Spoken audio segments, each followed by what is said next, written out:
మరిన్ని వీడియోస్ కోసం సబ్స్క్రైబ్ చేసుకోండి.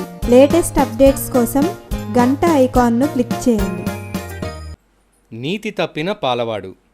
అనగనగా ఒక గ్రామంలో ఒక పాలవాడు నివసిస్తూ ఉండేవాడు. ఆ పాలవాడు చాలా అత్యాసపరుడు. అతను ప్రతిరోజు నది గుండా ప్రయాణించి నగరానికి వెళ్ళి తన ఖాతాదారులకు పాలు పోసేవాడు. ఆ పాలవాడు నదిలో నీటిని పాలల్లో కలిపి వాటిని అమ్మి మంచి లాభాలు పొందేవాడు. రోజులు గడిచే కొద్దీ ప్రజలను మోసం చేస్తూ అతను బాగా డబ్బు సంపాదించాడు. తన కుమారుడి పెళ్లి చేసేందుకు ఒకరోజు తన బకాయిలను సేకరించి పెట్టుకున్నాడు. ఆ డబ్బుతో కొత్త బట్టలు, బంగారు నగలు కొనుగోలు చేశాడు. ఇంటికి తిరిగి వెళ్తున్న సమయంలో నదిని దాటుతుండగా అతని పడవ రాయిని గుద్దుకుంటుంది. దాంతో పడవ తిరగబడిపోతుంది. అతను కొన్న నగలు, బట్టలు అన్నీ కూడా ఆ నదిలో మునిగిపోతాయి. ఇదంతా చూసి అతను ఎంతో బాధతో ఏడుస్తాడు. హఠాత్తుగా ఆ పాలవాడు నది నుంచి ఏదో శబ్దాన్ని వింటాడు. ఏడవకు, నువ్వు ఏదైతే పోగొట్టుకున్నావో అది నీవు మోసం చేసి సంపాదించింది, అందుకే అది పోయింది అని వినపడుతుంది. పాలవాడు తన తప్పును తెలుసుకుంటాడు. అక్రమంగా సంపాదించింది ఎన్నటికీ నిలవదు. 4వ సాహసయాత్ర, నరమాంస భక్షకులు. నా 3వ సాహసయాత్ర నుండి నేను బ్రతికి బయటపడడం చాలా గొప్ప విషయం. ఆ తర్వాత ఇంకెప్పుడు సాహసయాత్రలు చేయొద్దని నా భార్య నాకు చాలా గట్టిగా చెప్పింది. అసలు నువ్వేమనుకుంటున్నావు? నీకొక కుటుంబం ఉంది, నువ్వు ఇంక ఈ యాత్రలను మానాలి అని నాతో మొరపెట్టుకుంది. అయితే ఒక నావికుడిగా నాకు మాత్రం సాహసయాత్రలు చేయాలనే అనిపించేది. నాకేమీ కాదులే అని నా భార్యకు ధైర్యం చెప్పి మరొక సాహసయాత్రకు బయలుదేరాను. కొంతమంది వర్తకులతో కలిసి మా సముద్రయానం ప్రారంభమైంది. కొద్ది రోజుల పాటు మా ప్రయాణం సాఫీగా ఆహ్లాదంగా సాగింది. కానీ ఒక్కసారిగా ఒక పెద్ద తుఫాను మమ్మల్ని చుట్టుముట్టింది. ఉరుములు, పిడుగులు, పెద్ద వర్షం. దాంతో మా ఓడ ఆ అలల్లో చిక్కుకుంది. ఓడలోని మనుషులు, వస్తువులు సముద్రంలో పడిపోసాగాము. మేమందరం ఆ సముద్రంలోకి పడిపోయాము. మాకు దొరికిన డ్రమ్ములు ఇంకా చెక్క వస్తువులను పట్టుకుని అలా తేలుతూ కొద్ది రోజుల పాటు మా ప్రయాణాన్ని సాగించాము. కొద్ది రోజుల తర్వాత మాకు ఒక దీవి కనిపించింది. మేమెలాగైనా సరే ఆ దీవిని చేరుకుని మా ప్రాణాలు కాపాడుకోవాలనుకున్నాం. మెల్లిగా ఆ దీవి వైపు మా ప్రయాణాన్ని సాగించాము. ఆ దీవి చాలా అందంగా ఉంది. ఆ దీవిపై మాకు తినడానికి ఏమైనా దొరుకుతుందేమో, ఉండడానికి ఏదైనా గూడు దొరుకుతుందేమో వెతకాలని అనుకున్నాము. కొంత దూరం అలా నడిచాక మాకు ఒక చెక్క ఇల్లు, అక్కడ ఒక మంట, దాని చుట్టూ కొంతమంది ఆటవికులు నాట్యం చేయడం కనిపించింది. మేం వారిని ఏదైనా సహాయం చేయమని అడుగుదామనుకున్నాం. కానీ మాలో ఒకడు వాళ్ళు ఆటవికులు, వాళ్ళ దగ్గరికి వెళ్ళడం అంత మంచిది కాదేమో అని హెచ్చరించాడు. కానీ మనకి వేరొక దారి లేదు, మనం వాళ్ళ దగ్గరికి వెళ్లాల్సిందే అని మేమందరం ఆ ఆటవికుల దగ్గరకు వెళ్ళాము. మీరు నావికుల్లా ఉన్నారే, మా రాజ్యానికి మీకు స్వాగతం, మా ఆతిథ్యం స్వీకరించండి అంటూ పళ్ళు, రసాలు మాకు అందించారు. మేము ఆ పళ్ళు తిని ఆ రసాలన్నీ తాగి చాలా సంతోషించాము.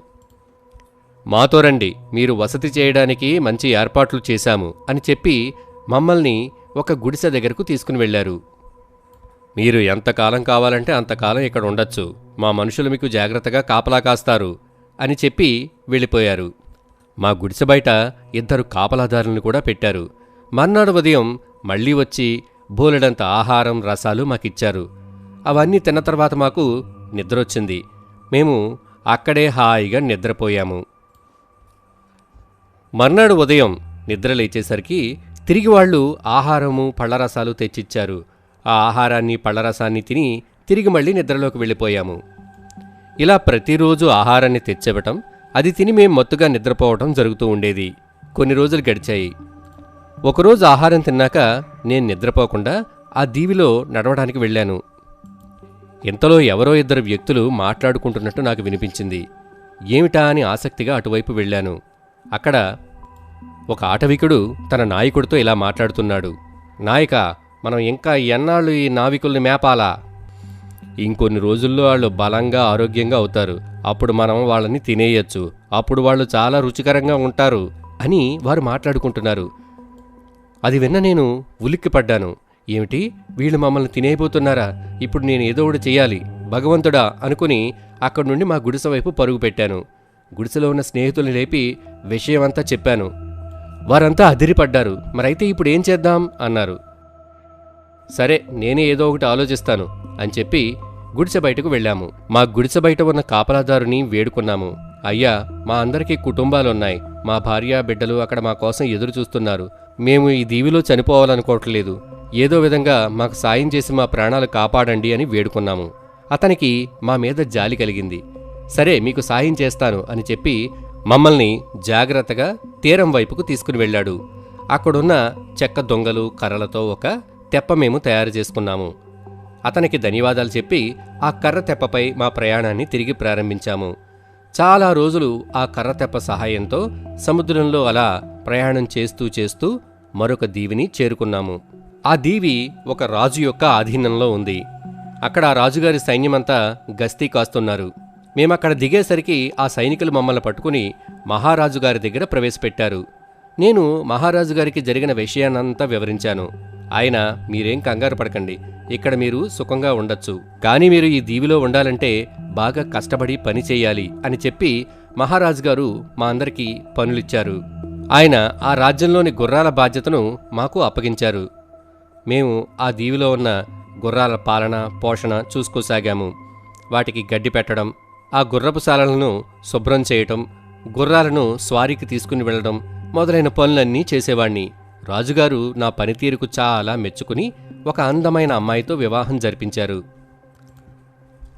అయితే కొద్ది రోజులకే అనారోగ్యం కారణంగా ఆ అమ్మాయి మరణించింది. అప్పుడే నాకు ఒక భయంకరమైన విషయం తెలిసింది. ఆ రాజ్యంలో ఆచారం ప్రకారం భార్యాభర్తల్లో ఎవరైనా ఒకరు చనిపోతే రెండో వారిని కూడా వారితో పాటు సజీవంగా పూడ్చిపెడతారట. సైనికులందరూ బలవంతంగా నన్ను ఒక పెద్ద గోతిలోకి నెట్టేశారు. నాకు ఒక జగ్గుతో నీరు 7 రొట్టె ముక్కలు ఇచ్చారు. నేను నా జీవితం అక్కడితోనే ముగిసిపోతుందని అనుకున్నాను. ఇంతలో నాకు ఆ గుహలో నుండి ఒక సొరంగం కనిపించింది. ఓ మూలగా ఓ నక్క దాక్కుని ఉంది. అది నా వైపే చూస్తూ ఉంది. నేను నా కాళ్లను నేలపై గట్టిగా కొడుతూ పెద్ద శబ్దం చేశాను. దాంతో ఆ నక్క భయపడి ఆ సొరంగంలోంచి బయటికి పారిపోయింది. అప్పుడు నాకు అర్థమైంది, అక్కడి నుండి బయటపడడానికి ఒక సొరంగ మార్గం ఉందని. నేను ఆ మార్గం గుండా మెల్లిగా నడక ప్రారంభించి చివరిగా సముద్రపు తీరాన్ని చేరుకున్నాను. అప్పుడే ఒక ఓడ బయలుదేరడానికి సిద్ధంగా ఉంది. నేను ఆ ఓడలోని కెప్టెన్ని చేరుకుని నన్నెలాగైనా బాగ్దాద్ చేర్చమని వేడుకున్నాను. ఆయన తన ఓడలో నన్ను బాగ్దాద్ తీసుకుని వెళ్ళాడు. నేను తిరిగి నా కుటుంబాన్ని కలుసుకోగలిగాను. ఇదే నా 4వ సాహసయాత్ర. ఎలా ఉంది? చాలా భయంకరంగా ఉంది గురు. నీ తర్వాత సాహసయాత్ర గురించి చెప్పు. అలాగే చెప్తాను అని సింద్బాద్ తన 5వ సాహసయాత్రను కూడా వివరించసాగాడు.